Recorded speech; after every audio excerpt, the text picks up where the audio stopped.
Time now for our rants and raves, starting with you, Dan.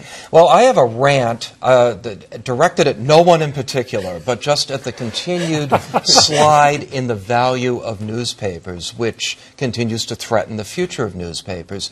You know, 4 years ago when John Henry bought the Boston Globe for $70 million and Jeff Bezos bought the Washington Post for $250 million, people were shocked at the low price. They said, this is terrible. Well, last week, Mort Zuckerman sold the New York Daily News, the legendary New York Daily News, to Tronc for $1. And not only did they sell it for $1, but according to Ken Doctor, the media analyst, they threw in $3.5 million worth of real estate, too. Yeah. So essentially, the Daily News had to say, we're going to give you money to acquire it. It's just terrible. Sad. It is. All right, Joanna. So I have a rant against Rush Limbaugh, not for anything having to do with the Trump administration, but Rush broadcasts out of Palm Beach, Florida, and on Tuesday he went into a rant against the coverage of Hurricane Irma, which he said was overblown and, you know, the cause of climate change believers, retail outlets like Home Depot, bottled water purveyors, people who like big government. You know, it was this whole long rant about how this was all overblown. You know, post note on Thursday, he announced he's not re-recording that show in Palm Beach anymore. He is out of town. Exactly. So thanks, Rush. Can I just point out, though, that does have something to do with the Trump administration because, as we know, the president has invaded again and again against fake news, which apparently means news he doesn't like, and he rejects the idea that climate change is real and driven by humans. So it's part and parcel, hard to right? separate. Absolutely. He became a believer. Adam. I'd like to rant also about Facebook, which a couple days ago copped to selling during the presidential election $100,000 worth of Facebook advertising to a Russian troll farm.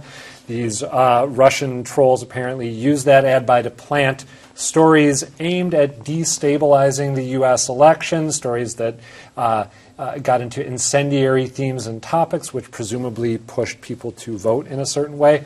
I'm ranting because Facebook, even though they have this information, has been coy about saying where the ads that were geographically targeted, about a quarter of the ads that were taken out, where they ran.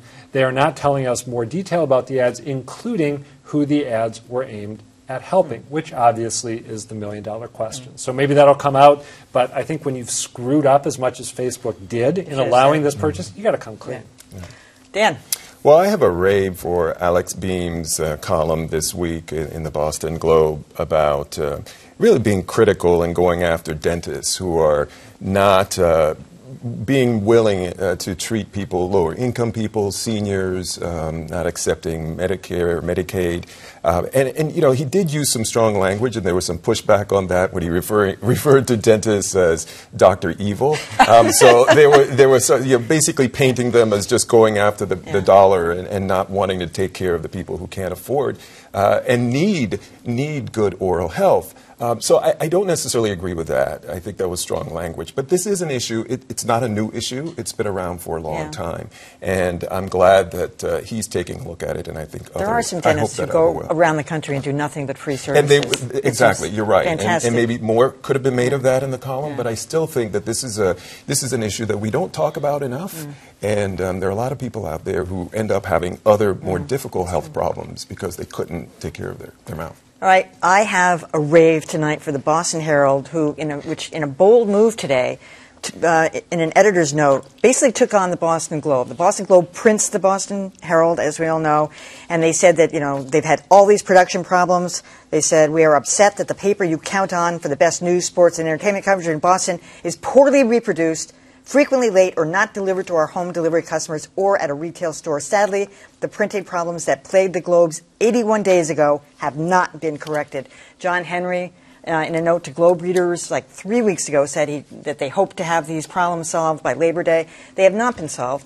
We don't get our papers on a regular basis right here at WGBH. We got the Herald, by the way, today. That's because, as I understand it, the Herald is printed first because they're a paying customer to the printing operation.